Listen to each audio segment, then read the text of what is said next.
نحمده ونصلي ونسلم على رسوله الكريم اما بعد فاعوذ بالله من الشیطان الرجیم بسم اللہ الرحمن الرحیم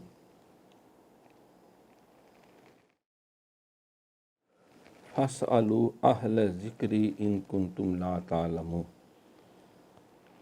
وقال النبی صلی اللہ علیہ وسلم انا دعوت ابراہیم و بشارت عیسیٰ صدق اللہ مولانا العظیم و صدق رسولہ النبی الکریم رب اشرح لی صدری ویسر لی امری واحلل عقدۃ من لسانی یفقہوا قولی اللہم صلی علی سیدنا و مولانا محمد و آلہ و صحابہ سیدنا و مولانا محمد و بارک وسلم صلی علیہ۔ حمد و ثناء کے بعد میرے انتہائی قابل صد احترام، قابل قدر، معزز و محترم حاضرین کرام و سامعین نظام و ناظرین کرام، ہفتہ وار مجلس دین و دانش۔ آج ذکر ہے امام الاسلام والمسلمین، مجدد دین و ملت، مامور من الرسول، فاتح قادیانیت، پیر طریقت، رہبر شریعت،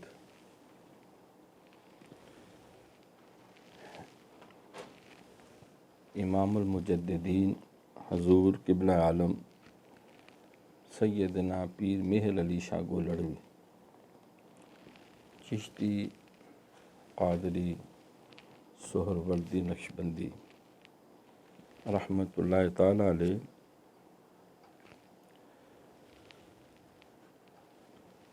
ہر انگریزی ماہ کا جو پہلا جمعۃ المبارک،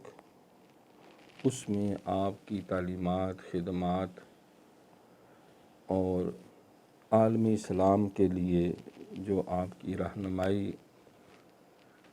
اور ہدایات ہیں، اس پہ گفتگو اور کلام اور درس کیا جاتا ہے۔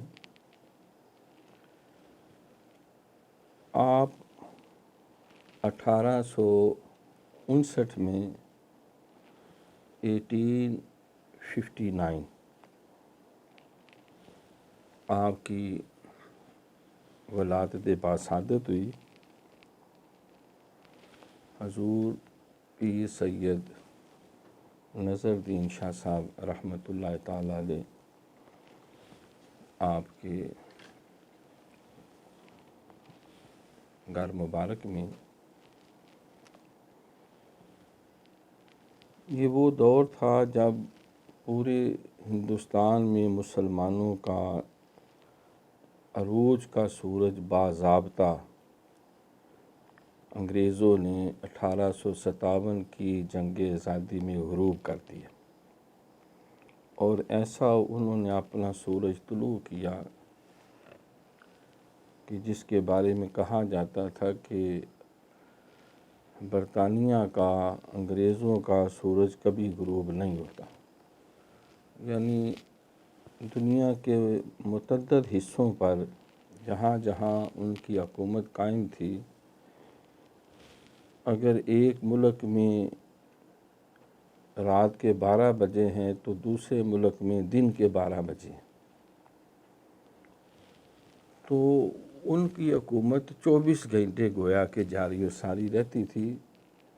اس کے راستے میں بہت بڑی رکاوٹ جو ہے وہ بر صغیر پاک و ہند، جس کو ہندوستان یا انڈیا کہتے ہیں، اس کی تسخیر تھی۔ یہ کام انہوں نے کئی سال پہلے ظہیر الدین بابر کے بیٹے نصیر الدین ہمایوں 1526 میں مغلیہ حکومت شروع ہوئی، پانی پت کے میدان میں ظہیر الدین بابر نے ابراہیم لودھی کو شکست دی اور لودھی خاندان کے خاتمہ پر مغلیہ دور کا آغاز ہوا۔ تو ظہیر الدین بابر کی موت کے بعد اس کی موت کے بارے میں بھی ایک کافی تاریخی واقعات ہیں۔ اکلوتا بیٹا اتنا لیل ہوا کہ ڈاکٹروں نے جان بر ہونے سے مایوسی کا اظہار کیا۔ کہا کہ جو اس وقت کے معبرین تھے وہ علوم الہیہ کے علاوہ دیگر علوم میں مہارت رکھتے تھے، جسے رویا صادقہ کہتے ہیں۔ تو انہوں نے کہا کہ قیمتی شے کی قربانی پیش کریں تو شاید اس کی جان بچ جائے۔ اس نے کئی اونٹ، کئی گائیاں، کئی بکرے، کئی دمبے، کئی چھترے، کئی ویڑے اس نے قربان کیے، لیکن یہ جانور نہ ہوا۔ پھر مزید پیغام ملا کوئی اور قیمتی چیز، انہوں نے کہا پھر میری اپنی جان ہے۔ تو اس کی چارپائی کے گرد وہ چکر لگاتا رہا کہ ہمایوں کی بیماری ہمیں لے، ہمایوں کی بیماری ہمیں لے، یہ الفاظ کہتا رہا اور بتدریج وہ علیل ہوتا گیا اور نصیر الدین ہمایوں جو ہے وہ صحت یابی کی طرف قدم بڑھانے لگ گئے۔ انگلستان کے ایک طبیب نے، ظاہری اسباب یہ ہوئے کہ اس نے آ کر جدید طریقے سے اس کا علاج بھی کیا اور وہ علاج کارگر ثابت ہوا، لیکن ان دا مین وائل اس دوران جو ہے ظہیر الدین بابر انتقال کر کے عمر شیخ مرزا، یہ اس کا والد تھا۔ فرغانہ ایک چھوٹی سی ریاست تھی افغانستان سے آگے، یہ بنیادی طور پر منگولوں کے خاندان سے ان کا تعلق تھا، جن کو ہلاکو خان چنگیز خان کہتے ہیں۔ اس کا پوتا برقے خان نقشبندی بزرگوں کے ہاتھوں مسلمان ہوا اور اس کے ظاہر اور باطن میں ایک ایسا انقلاب پیدا ہوا جس سے پھر پوری دنیا کا نقشہ بدلنا شروع ہو گیا، اور برقے خان کی فوجوں اور ارطغرل غازی کے فوجوں نے مل کر پھر 650 سال کم و بیش پوری دنیا پہ حکومت کی۔ تو اس کا والد عمر شیخ مرزا یہ بھی چھوٹی سی ریاست کا ایک نواب تھا۔ تو اس کے بابری میں ظہیر الدین بابر نے بہت کچھ اس کے بارے میں لکھا۔ والد کو شراب کا بڑا شوق تھا اور جوا کھیلتا تھا بہت زیادہ، شعر و شاعری کا بھی شغف تھا۔ بابر کی اس نے اچھی تربیت تعلیم کی، اس کو بھی شعر و شاعری کا شوق تھا اور اس کا باقاعدہ ترکی میں دیوان بھی ہے۔ یہ سارے لوگ ترکی بولتے تھے، ترک تھے یہ بیسیکلی،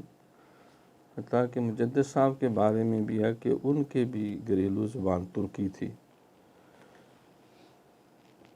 اور فارسی اس وقت علمی زبان تھی یا سرکاری زبان تھی ہندوستان میں، کیونکہ زیادہ تو لوگ ایران اور افغانستان کے راستے یہ روسی ترکستان سے ہندوستان میں وارد ہوئے۔ تو اس کے اندر پھر ایک انقلاب پیدا ہوا اور اس نے اپنے دوستوں کو اکٹھا کیا اور کئی قبیلوں کو ملا کر پھر ایک چھوٹی سی ریاست بنائی، اور وہاں سے آگے بڑھتے بڑھتے پھر اس کا بیٹا ظہیر الدین بابر ہندوستان میں وارد ہوا اور مغلیہ سلطنت کا باقاعدہ 1526 سے لے کے 1707 تک اورنگزیب عالمگیر اس کے وصال تک ان کا سورج پھر چڑھتا رہا۔ نصیر الدین ہمایوں کا علاج کیا ایک انگریز ڈاکٹر نے، تو صحت یاب ہو گیا۔ اس نے کہا کوئی آرزو کوئی خواہش پوری ہوگی تو اس نے کہا کہ مجھے یہاں تجارت کرنے کی اجازت دے دیں، میری قوم جو ہے وہ ہندوستان کا مال، یہ گولڈن سپیرو کے نام سے مشہور تھا یہ علاقہ، سونے کی چڑیا ہندوستان، زرخیز سرسبز و شاداب، خوبصورت اونچے لمبے لوگ، دنیا کی ہر نعمت اس میں، سب سے بہترین پہاڑ بھی، دریا بھی، سمندر بھی، ریگستان بھی، میدان بھی، پوٹھوہار بھی، اور ہر طرح کی نعمتیں یہاں موجود تھیں۔ اب وعدہ کیا تھا، اس نے اجازت دے دی، انہوں نے تجارتی قافلے لا کے آہستہ آہستہ ایسٹ انڈیا کمپنی ایک بنا لی، جنہوں نے آہستہ آہستہ پہلے جو ہے وہ بنگال کو لتاڑا، نواب سراج الدولہ کو، پھر میسور میں ٹیپو سلطان کو میر صادق کی غداری کے ساتھ، وہاں میر جعفر نے غداری کی، جعفر از بنگال و صادق از دکن، ننگے آدم ننگے دی ننگے وطن، علامہ نے اس کے بارے میں کہا۔ ضرب المثل جس طرح عبداللہ بن ابی ہے، اسی طرح پاک و ہند میں میر جعفر اور میر صادق۔ باہر کیا انگریزوں کا طوطی بول رہا تھا، لارڈ ڈلہوزی نے، لارڈ کلائیو نے، جو بڑے بڑے ان کے سپہ سالار تھے، انہوں نے اپنی جاں فشانی سے ایسٹ انڈیا کمپنی سے بتدریج بڑھتے بڑھتے چھوٹی چھوٹی ریاستوں پہ قبضہ کرتے کرتے 1857 میں آخری ضرب کاری لگائی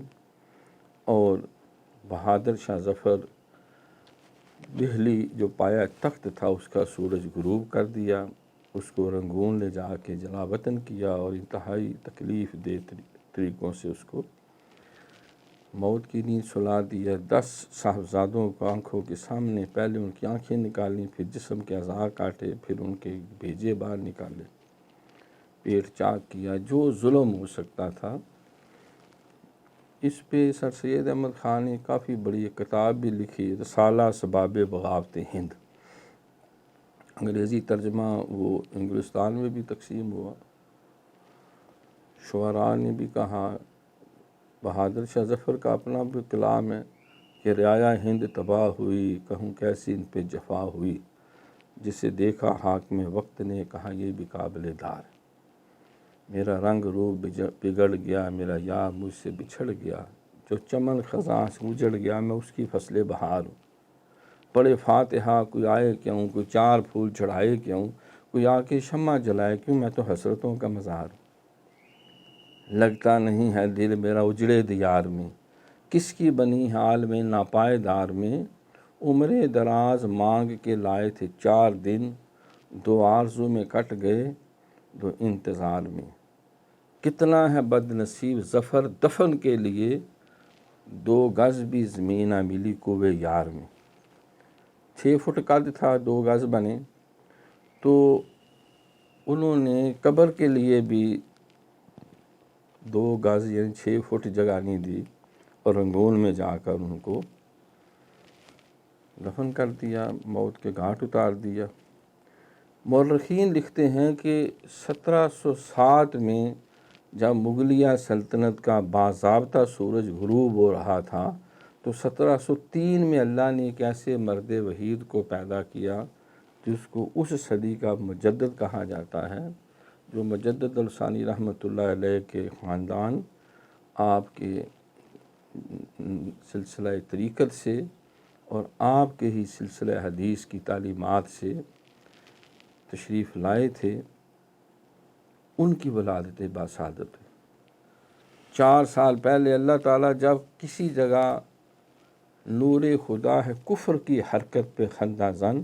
پھونکوں سے یہ چراغ بجھایا نہ جائے گا۔ یریدون لیطفئوا نور اللہ واللہ متم نورہ ولو کرہ الکافرون، قرآن میں بھی اللہ فرماتا ہے وہ چاہتے ہیں کہ وہ اللہ کے نور کو پھونکوں سے بجھا دے، لیکن اللہ تو اپنے نور کو کامل کر کے چھوڑے گا، چاہے کفار کو کتنا ہی برا کیوں نہ لگے۔ اسی کا ترجمہ علامہ اقبال نے یہ شعر کے اندر کیا تھا، کہ نور خدا ہے کفر کی حرکت پہ خندہ زن، پھونکوں سے یہ چراغ بجھایا نہ جائے گا۔ فانوس بن کے آپ جس کی حفاظت ہوا کرے، وہ شمع کا بجھے جسے روشن خدا کرے۔ تو حضرت شاہ ولی اللہ مقدس دہلوی جو ولی اللہ خاندان ہے، ان کے 4 صاحبزادوں نے پھر ایک دفعہ اس ڈوبتی ہوئی کشتی کو سہارا دیا۔ پانی پت کی تیسری لڑائی میں احمد شاہ ابدالی کو بلوایا، 1,00,000 مرہٹوں کو کند چھری سے اس نے ذبح کیا، جو پورے ہندوستان میں مغلیہ سلطنت کو سبوتاژ کر کے اس کو تہس نہس کر رہے تھے۔ ایک دفعہ پھر سہارا مل گیا، اور 1707 سے اورنگزیب عالمگیر کے وصال کے بعد یہ سلطنت پھر 1857 تک چلتی رہی۔ انگریزوں نے آ کر پھر اب 1857 کے 2 سال بعد 1859 میں اللہ نے ایک ایسا مرد وحید جس کو مجدد دین و ملت امام العاشقین حضرت سیدنا پیر میر علی شاہ گولڑوی رحمۃ اللہ علیہ کہتے ہیں، اپنی صدی کے مجدد ہونے کا بھی جنہیں امت نے اہل اسلام نے خطاب دیا، ان کی ولادت باسعادت ہے۔ تو اللہ کریم جو ہے یہ ستیزہ کا رہا حضرت سے تامروز چراغ مصطفی سشرار ابو لہبیس۔ جب شیطان میدان میں نکلا تو اللہ نے آدم علیہ السلام کو اس کی سرکوبی کے لیے بھیج دیا۔ نمرود نے دعویٰ خدائی کیا تو ابراہیم علیہ السلام نار نمرود میں کود کر بھی انہوں نے اس کا چراغ گل کر دیا۔ اور جس وقت فرعون جو ہے وہ اپنا طوطی بول رہا تھا اور خدائی کے ڈھڈورے پیٹ رہا تھا، انا ربکم الاعلی، میں سب تو بڑا رب جے، تو موسیٰ علیہ السلام نے ڈبکیاں دلوا کے دریائے نیل میں ساری فوج سمیت غرق کر دیا اور اس کو نشانی عبرت بنا دی۔ جب معبرین آتماہوں اور امون کے پیروکار جو ہے وہ پورے مصر کے اندر اپنے ڈنکے بجا رہے تھے، حضرت یوسف علیہ السلام نے آ کے ان کا کلا کما کیا۔ اور جب اسی طرح دیگر جو اقوام نے جب اسلام کو ڈبونا چاہا تو اللہ کریم نے حضرت داؤد علیہ السلام، حضرت سلیمان علیہ السلام کو بھیجا، جنہوں نے ساری دنیا پہ حکومت کی، جنوں پر، انسانوں پر، پہاڑوں پر، دریاؤں پر، پرندوں پر، مچھلیوں پر، عناصر اربع پہ اللہ نے ان کو حکومت سرفرازی عطا کی۔ اللہ اکبر۔ اور اسی طرح اللہ کے انبیاء اور مرسلین ڈیوٹی دیتے رہے، اور جب ابو جہل جو ہے وہ فرعون اور نمرود کا نمائندہ بن کے بڑھ کے مار رہا تھا تو جناب محمد رسول اللہ صلی اللہ علیہ وسلم تشریف لے۔ جب مسلمہ کذاب نے سال اٹھایا تو سیدنا صدیق اکبر رضی اللہ تعالیٰ نے اس کا گاٹا اتروایا۔ اور جب کیسر و کسریٰ اپنی خدائی کے ڈھنڈورے پیٹ رہے تھے تو سیدنا فاروق اعظم رضی اللہ تعالیٰ عنہ کو حق کا نمائندہ بنا کر ان کی ایسی سرکوبی کی کہ ان کو جڑ سے اکھاڑ کے پھینک دیے۔ 56 لاکھ مربع میل تک اسلامی سلطنت کی حدود سیدنا عثمان غنی رضی اللہ تعالیٰ کے دور تک وسیع ہوئیں، اور جس وقت باطل کے لیے نمائندہ بن رہا تھا یزید، تو اللہ نے امام عالی مقام سیدنا امام حسین رضی اللہ تعالیٰ عنہ ان کو میدان میں کھڑا کیا، اپنی جان قربان کر کے آپ نے اسلام کی آبیاری فرمائی۔ قتل حسین اصل میں مرگ یزید ہیں، اسلام زندہ ہوتا ہے کربلا کے بعد۔ تو صدق خلیل بھی ہے عشق، صبر حسین بھی ہے عشق، مار کا وجود میں بدر و حنین بھی ہے عشق۔ تو فرمایا کہ اللہ کریم ہر دور میں اس طرح جب ہر طرف مایوسی کے گٹا ٹوپ اندھیرے چھانے لگتے، اللہ کوئی نہ کوئی مرد حق آگا۔ دیکھیں جلال الدین اکبر جب دین الہی کا، دین اکبری کا ڈھڈورا پیٹ رہا تھا تو امام ربانی مجدد اور ثانی رحمۃ اللہ علیہ میدان میں نکلے۔ تو انگریز آئے تو انہوں نے اپنے ساتھ اسلام کو جڑ سے اکھاڑ پھینکنے کے لیے مرزا غلام احمد قادیانی کو جو ہے وہ پہلے مجدد ہونے کی وہ نعرے مارتا رہا، پھر کہا نہیں میں مسیح موعود ہوں، اور سن 1900 میں پھر دعویٰ کیا نہیں میں تو نبی و رسول ہوں، معاذ اللہ، نعوذ باللہ، نقل کفر نہ باشد۔ تو اللہ تعالیٰ نے حضرت سیدنا پیر میر علی شاہ گولڑوی رحمۃ اللہ تعالیٰ علیہ آپ کی سیرت اور کردار کے حوالے سے تفصیلی گفتگو پہلے ہوتی رہی ہے۔ تو اللہ تعالیٰ نے آپ کو حق کا نمائندہ بنا کر 1859 سے لے کے 1937 تک کم و بیش 91 سال 91 ایئرس اللہ نے آپ کے وجود مسعور کی برکت سے فتنہ قادیانیت کو ایسا تہس نہس کیا، بلکہ جتنے بھی فتنے آپ کے دور میں دین اور مذہب کو مغلوب کرنے کے لیے اور اس حق کے چراغ کو گل کرنے کے لیے کسی بھی طرف سے اٹھے، تو اللہ کریم نے مردان حق آگاہ انہیں ہر میدان میں یہ توفیق ارزانی فرمائی، اور ان کے سرخیل اور چیمپئن اور کمانڈر اور سپہ سالار اور رہنما حضرت سیدنا پیر میر علی شاہ گولڑوی رحمۃ اللہ تعالیٰ علیہ کو بنا۔ کم و بیش 10 لاکھ مسلمانوں کا جمع غفیر، جن میں 4000 سے زیادہ وقت کے علماء، اجل علماء جو موجود تھے، رحمت اللہ کیرانوی، عطا اللہ شاہ بخاری اور دیگر جتنے بھی اس وقت اہل سنت کے، نور اللہ بصیر پوری رحمت اللہ تعالیٰ علیہ، اور اعلیٰ حضرت عظیم المرتبت مولانا شاہ احمد رضا خان فاضل بریلوی رحمت اللہ تعالیٰ علیہ، اور دیگر جو مختلف آستانوں کے مشائخ تھے، وہ سارے کے سارے آپ کی قیادت پر اعتماد اور اطمینان کا اظہار کرتے ہوئے آپ کو اپنا رہنما بنایا، اور بادشاہی مسجد کے اندر 10 لاکھ کم و بیش مسلمانوں کے اجتماع نے تقریباً 3 دن آپ نے قادیانی کا انتظار کیا۔ اس نے خود اشتہار چھاپ کے مبالغے کی، آپ کو مناظرے کی دعوت دی، پھر مبالغے کی دعوت دی، اور جب آپ تشریف لے گئے تو پھر مختلف ہیلوں اور بہانوں کے ساتھ راہ فرار اختیار کرنا شروع کر دی۔ حضرت سیدنا پیر میر علی شاہ گولڑوی رحمۃ اللہ علیہ، آپ نے ہندوستان کی اس وقت جتنی بڑی بڑی تعلیمی اور علمی درسگاہیں تھیں، آپ نے وہاں سے اکتساب علم و عرفان کی۔ بچپن سے ہی اللہ کریم نے آپ کو نہ صرف علم لدنی سے سرفراز کیا ہوا تھا، آپ سیدنا امام حسن علیہ السلام ان کی آل اولاد سے اور غوث اعظم کی نسبت سے والدہ کی طرف سے گویا کہ آپ حسنی حسینی سید اور نجیب الطرفین ہونے کے اعزاز سے بھی مشرف ہیں، کیونکہ حضور سیدنا شیخ عبد القادر جیلانی پیران پیر، روشن ضمیر دستگیر جن کو غوث اعظم کہتے ہیں، آپ ان کے خانوادے ہیں، اور آپ والد کی طرف سے حسنی سید اور والدہ ماجدہ کی طرف سے سیدہ ام الخیر فاطمہ ان کی والدہ ماجدہ تھیں، اور آپ کے والد ماجد آپ امام حسن علیہ السلام جو ہیں رضی اللہ تعالیٰ عنہ، ان کی آل اولاد سے تھے، جنگی دوست رحمت اللہ تعالیٰ علیہ۔ تو حضرت سیدنا پیر میر علی شاہ گولڑوی رحمۃ اللہ علیہ، آپ نے ہندوستان کے اندر جو انگریزوں کے چنگل میں یہ ملک جا چکا تھا، اور انہوں نے نہ صرف نظریاتی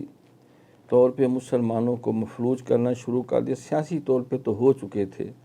ان کو ہر نظام سے آؤٹ کر دیا گیا، تعلیم سے بھی، کیونکہ فارسی زبان تھی ان کے پاس، تو مشہور کر دیا پڑھو فارسی اور بیچو تیل، تو اس کو ٹگے ٹنڈ کر دیا، اس کی جگہ انگریزی کو نافذ کر دیا، پھر کہیں ہندی کو، کہیں اردو کو، کہیں دیگر چیزوں، تاکہ جتنے دانشور ہیں وہ بیٹھے بٹھائے سارے ان پڑھ ہو جائیں۔ جس طرح اگر یکدم یہ کمپیوٹر کی دنیا آئی تو بڑے بڑے اسکالر بیچارے بھی کمپیوٹر کے آگے جو ہے وہ طفل مکتب بن گئے، جس طرح آج ہی انہوں نے علم حاصل کرنا شروع کیا۔ اب اس کے بغیر نہ ہم موبائل چلا سکتے ہیں، نہ ٹائم دے سکتے ہیں، نہ ریسرچ کر سکتے ہیں۔ تو اس وقت انگریزی علوم اور جدید جو سائنسی علوم ہیں، ان کو متعارف کروایا گیا، اور ساتھ انگریزی زبان۔ اور علماء یہ سمجھتے تھے کہ ہم عربی اور فارسی میں ید طولہ رکھتے ہیں، اور اس کو وہ کافرانہ زبان کہتے ہوئے، کتی زبان کہتے ہوئے وہ اس سے بھاگتے رہے، اور نتیجہ یہ نکلا کہ ہندوؤں اور سکھوں اور غیر مسلموں نے ویلکم کیا، اور جی حضوری اور چولی چک بن کر انہوں نے کاسا لیس بن کر انگریزوں کا ہر شعبہ زندگی میں مسلط ہوتے گئے۔ انگریزوں نے بھی کچل ڈالا، جو رہی کھئی کسر تھی وہ ہندوؤں اور سکھوں اور غیر مسلموں نے نکال دی۔ اس مایوسی اور نا امیدی کے ماحول میں جب سیاسی طور پہ، معاشی طور پہ،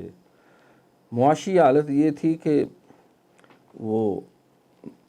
مولانا محمد علی جوہر کے بڑے بھائی تھے مولانا شوکت علی، ان کو علی برادران کہتے ہیں، جنہوں نے تحریک خلافت جو ہے شروع کی 1919 جنگ عظیم اول میں، جب ارطغرل غازی کی قائم کی ہوئی سلطنت عثمانیہ کے حصے بکھرے کیے جا رہے تھے، تو اس کو بچانے کے لیے ہندوستان میں تحریک شروع ہوئی جس کو تحریک خلافت کہتے۔ تو انہوں نے یہ بیان دیا کہ جس طرح انگریز ہندوستان کے اندر مسلمانوں کو کچل رہے ہیں، تو مجھے جوانی میں شکاری کتے پالنے کا بڑا شوق تھا۔ میں نے آج تک کسی شکاری کتے کو، خرگوش کو پکڑ کر مسلتے اور کچلتے اور چیر پھاڑ کرتے ہوئے اتنی بدتمیزی کرتے نہیں دیکھا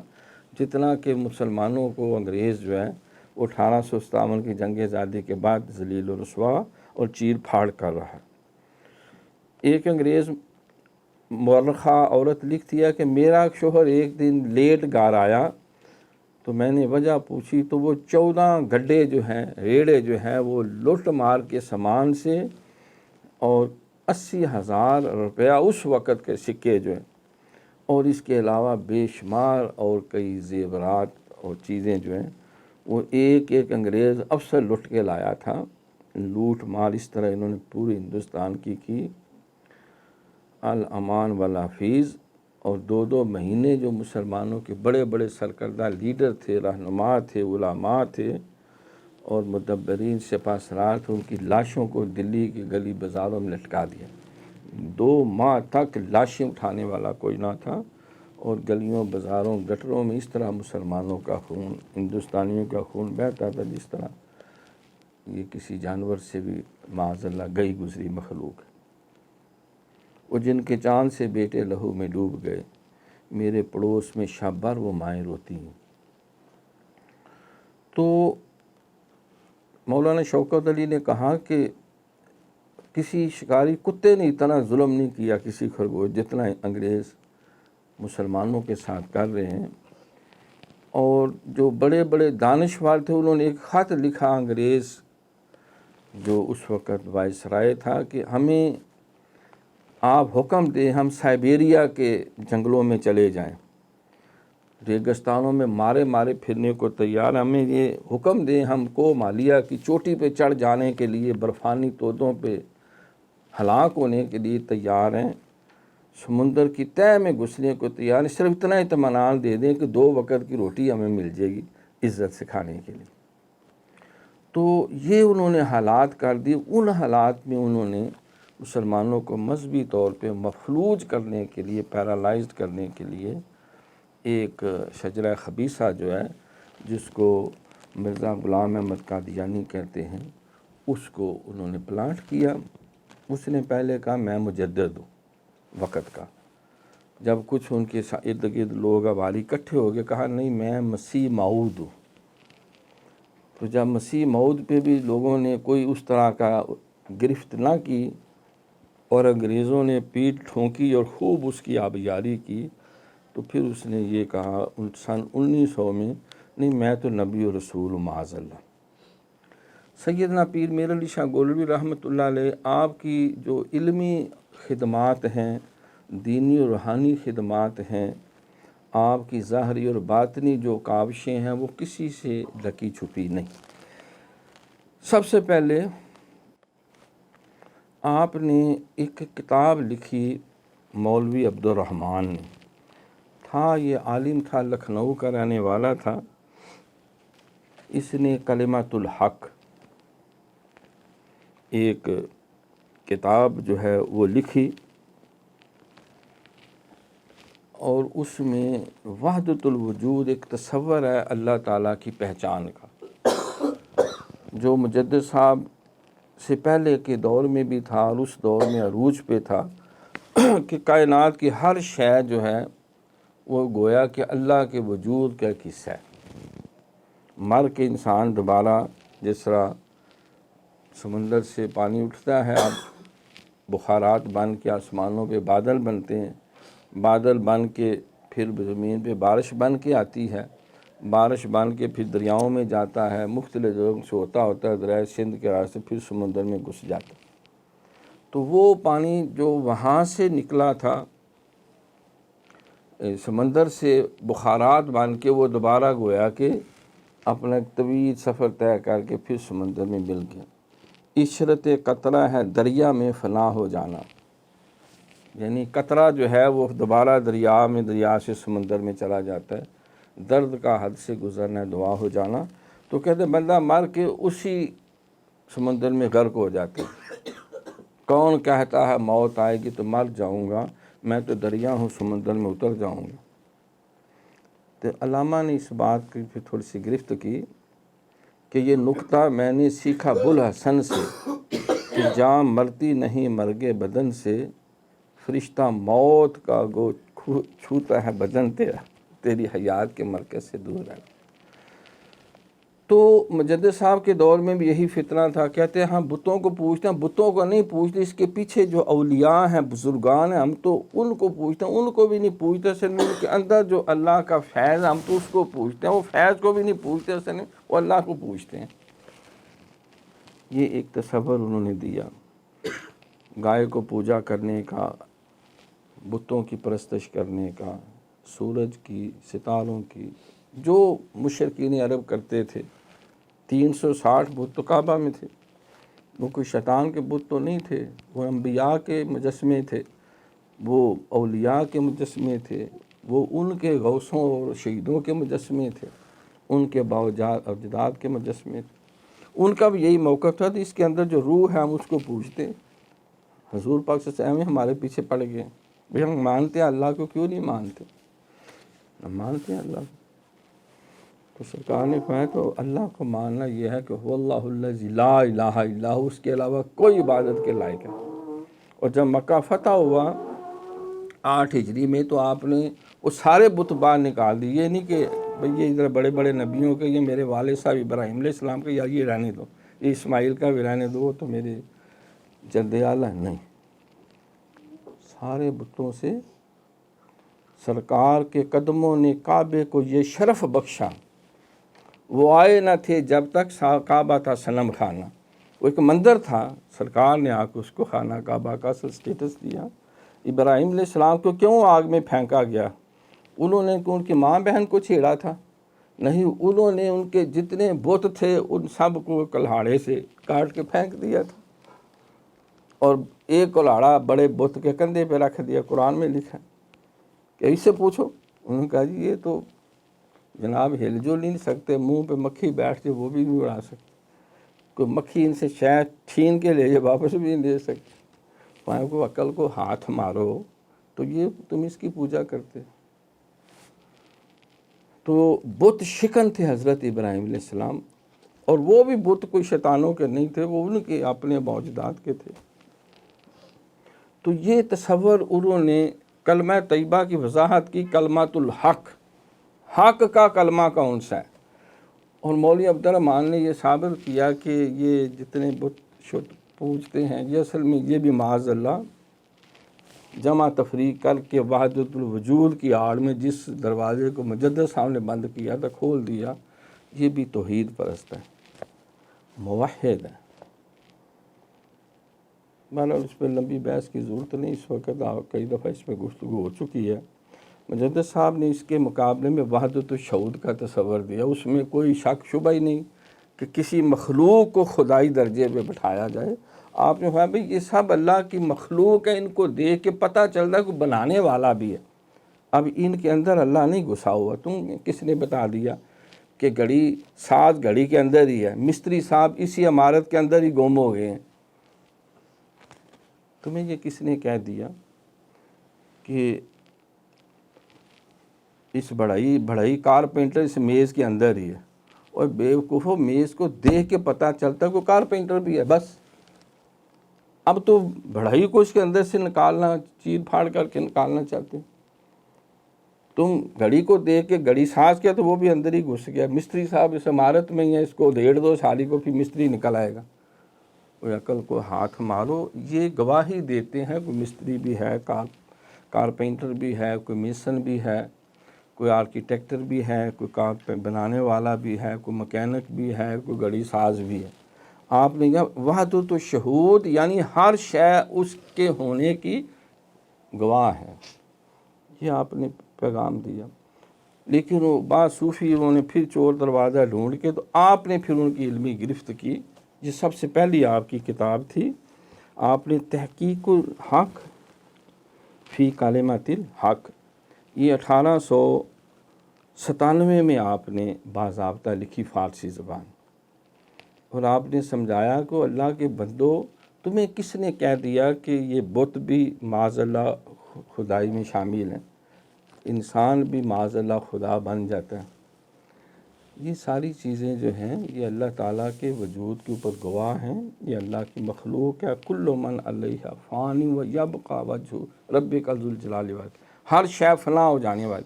تو آپ نے وہ جو قرآن و سنت میں اللہ نے تصور دیا توحید کا اور انسان کی حیثیت کا، جو مجدد صاحب نے رسالہ ثبات النبوہ، وہ رسالہ تحلیلیہ کے اندر جو بیان کیا تھا، آپ نے اس کو مزید کھول کے بیان کیا۔ یہ آپ کی پہلی علمی کاوش تھی۔ دوسرے نمبر پہ جب مرزا غلام احمد قادیانی نے کہا کہ میں مجدد ہوں، پھر کہا میں مسیح موعود ہوں، تو آپ نے پھر اس کا رد کرتے ہوئے شمس الحضایا فی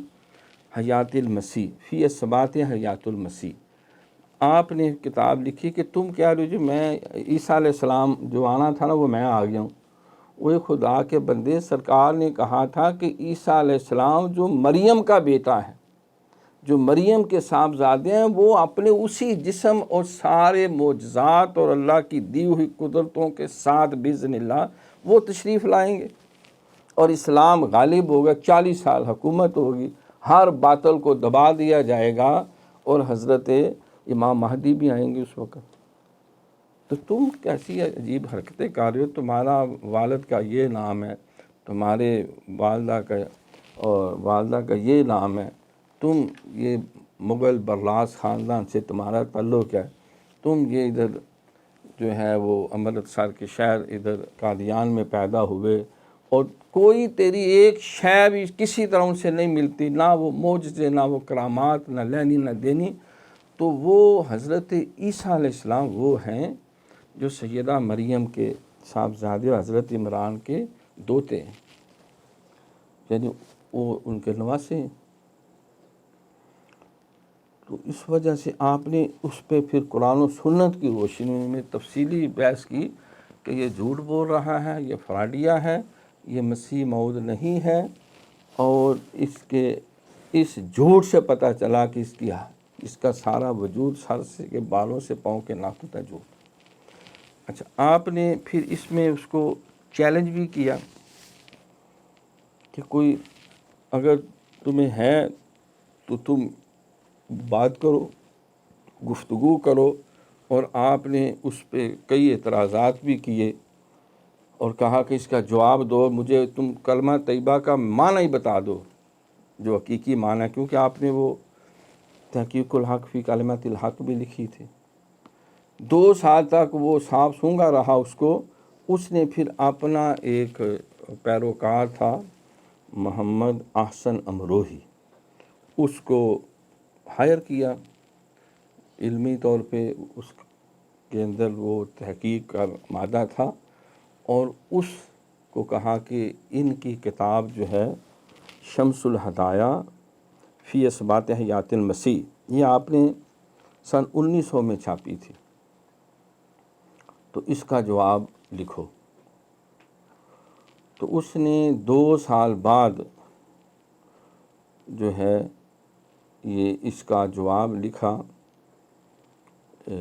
آپ کی کتاب جو شمس الہدایہ کا، اس کے مقابلے لکھا شمس بازغہ۔ شمس الہدایہ یعنی ہدایت کا سورج۔ حسن امروہی نے لکھی شمس بازغہ چمکتا ہوا سورج۔ اس نے آپ کے جتنے اعتراضات تھے حیات المسیح کے حوالے سے، اس کے ادھر ادھر ٹوٹکے جوڑ کے جواب دینے کی کوشش کی، لیکن وہ جواب بالکل ناکافی ہوئے۔ مزید یہ ہے کہ اس نے آپ کی ہی وہ کتاب جو تھی، وہ تحقیق الحق فی کلمۃ الحق جو ہے، اس سے عبارتیں لے کے کلمہ طیبہ کا ترجمہ کرنے کی بھی کوشش کی، لیکن وہ علم لدنی اور وہ باطنی علوم سے محروم تھا، اس لیے وہ آئیں بائیں شائیں ہو کے رہ گیا۔ اسی دوران اس نے اشتہار چھاپ دیا مقابلے کے لیے۔ پھر لاہور میں وہ جو ہوا وہ آپ سب کے علم میں ہے کہ وہ نہ آیا مقابلے میں۔ پہلے تو اس نے کہا جی کہ ہم 2 مردے رکھتے ہیں، جس کی دعا سے مردہ زندہ ہو جائے، نہیں سوری 2 لولے بندے لاتے ہیں، جس کی دعا سے لولا ٹھیک ہو جائے، وہ صحیح ہے۔ اس نے ایک بندے کو ٹریننگ دی تھی جو ٹانگیں بازو گھما پھرا کے کٹھی کر لیتا۔ آپ سمجھ یہ ممکن نہیں، یہ غلط ہے۔ تم اس طرح کرو، 2 مردے لے آتے ہیں، ایک تیرے آگے رکھ دے، ایک میرے آگے، جس کی دعا سے مردہ زندہ جائے۔ میں نبی تو نہیں، نبی کا ادنا سا غلاموں کا کہ میں کتنی پشت میں آ کے علی پاک کا فرزند ہوں، تو وہ اس سے بھاگ گیا۔ پھر اس نے کہا ہم تفسیر لکھتے ہیں سورۃ فاتحہ کی۔ آپ نے فرمایا کہ کتابیں اکٹھی کر کے تفسیر لکھی جا سکتی ہے، تو آجا مقابلے، تو بھی قلم پھینک دے میں بھی پھینک دے، تو جس کا قلم بغیر ہاتھ کے پوری تفسیر لکھ کے سامنے رکھ دے وہ سچا۔ اس سے بھی وہ گھبرا گیا، ڈر گیا۔ تو پھر آپ نے کہا کہ چلو اس طرح کرو، تم آ جاؤ، ہم پاش مسجد کے مینار سے دونوں چھلانگ لگا دیتے ہیں نیچے، اللہ کا نام لے۔ جو زمین پہ بحفاظت پہنچ جائے وہ سچا ہے، اس کا مسلک بھی سچا ہے، بس دوسرا جھوٹا ہے۔ اب وہ ہر طرف سے ناطقہ بند ہو گیا، اس سے یقین ہو گیا کہ میں ہوں جھوٹا تھا وہ۔ یہ 1908 میں برانڈتھ روڈ پر ایک کسی پیروکار کی دکان میں تھا، واش روم میں گیا تو دورہ پڑا اور ادھر ہی وہاں سے جنم ہو گیا۔ تو تاجدار گولڈہ شریف نے اسی دوران اس کا یہ ایک علمی محاکمہ کیا، پھر باسی مسجد میں بہت بڑا اجتماع کیا، دلائل ہوئے، سارے علماء نے آپ کی قیادت پہ اتفاق کیا۔ تو اس کے 2 سال بعد پھر اس نے یہ کتاب جو ہے، یہ شمس بازغہ اور ایک اعجاز المسیح کے نام سے کتاب، اس نے سورۃ فاتحہ کی شرح لکھی، کہا کہ یہ الہامی کتاب ہے۔ پھر آپ نے ان دونوں کے جواب دینے کے لیے آپ نے پھر شمس الہدایہ لکھی، یہ سیف چشتیائی آپ نے لکھی، اور سیف چشتیائی جو ہے 1902 میں آپ نے مکمل کی۔ اس میں اعجاز مسیح پر جو قادیانی نے لکھی تھی 100 اس میں عیب نکالے، یہ گرامر کی روح سے عبارتیں غلط ہیں، اور اتنی جگہ تو نے چوری کی ہے مقامات وریری سے، فلاں کتاب سے، یہ وہی نہیں ہوئی، بلکہ تو نے سرقہ کر کے یہ جمع تفریق کر کے لوگوں کو گمراہ کرنے کی کوشش کی۔ اور ساتھ وہ شمس بازغہ جو اس کے پیروکار حسن امروہی نے کی تھی، آپ نے اس کو کلمہ طیبہ کا مفہوم بھی سمجھایا، اور اس کے اوپر بھی ایسے اعتراضات پھر قائم کیے جن کا وہ جواب نہ دے سکے۔ المختصر سیف چشتیائی، اس کو پڑھ کے پہلے وہ آپ کی جو تھی شمس الہدایہ فی اثبات حیات المسیح، اس کو پڑھ کے بہت سارے لوگ تو قادیانیت کو لعنتیں بھیجتے ہوئے واپس مڑ گئے، اور وہ آپ کی مہر منیر کے اندر متعدد اس وقت کے بڑے بڑے کابرین جو کسی وجہ سے ان کو علم نہیں تھا، وہ اس کے پیچھے لگ گئے تھے، وہ طائب ہو کے واپس آ گئے۔ سیف چشتیائی جب چھپی تو پھر اس کے بعد ایک کیل ٹھونک دی گویا کہ آپ نے، اور باش مسجد میں جو عبرتناک اس کو شکست ہوئی، اور پھر آپ نے مبالغہ بھی کیا۔ آپ نے کہا اگر میں جھوٹا ہوں تو میں ذلت سے مارا جاؤں، اور اگر قادیانی جھوٹا ہے تو وہ ذلت سے مارا جائے۔ وہ تقریباً 8 سال بعد وہ ذلت سے مرا، اور اس کا منہ دیکھنا ان کے بچوں کو بھی نصیب نہ ہوا۔ تاجدار گولڑا شریف اس کے 37 سال بعد وصال ہوا، اور کئی دن تک آپ کا چہرہ مبارک ایسے رہے جیسے پھولوں کی طرح گلاب کے پھول ہیں، آرام فرما ہے، اور کم و بیش 10 لاکھ لوگوں نے دیدار بھی کیا اور جنازہ بھی پڑھا، اور پھر آپ کو سپرد خاک کیا گیا 1937 میں، مئی 1937۔ تو اس اعتبار سے حضرت سیدنا پیر میر علی شاہ گولوی رحمۃ اللہ علیہ نے اس وقت کا جو سب سے بڑا فتنہ جو ہے اس کو پورے طور پر اس کے انجام تک پہنچایا، اور اللہ تعالیٰ نے آپ کے وجود مسعود کی برکت سے اس صورت نو میں جان آکھاں کہ جانے جہان آکھاں، سچ آکھاں تیرا بدی میں شان آکھاں، جس شان تو شانہ سب بنیاں، سبحان اللہ ما اجمالہ کا ما احسانہ کا ما کمالہ کا، کتھے مہر علی کتھے تیری ثنا، ایک گستاخ اکھیں کتھے جا رہیاں۔ اللہ آپ کی تربت پہ کروڑوں اربوں لا تعداد رحمتیں نازل کرے، اور آپ کی آل اولاد چاہنے والوں کو قیامت تک سلامت باکرامت رکھے، اور ہمیں آپ کے غلاموں میں شامل رکھے اور نقش قدم پہ چلنے کی توفیق عطا فرمائے۔ وما علینا الا البلاغ المبین۔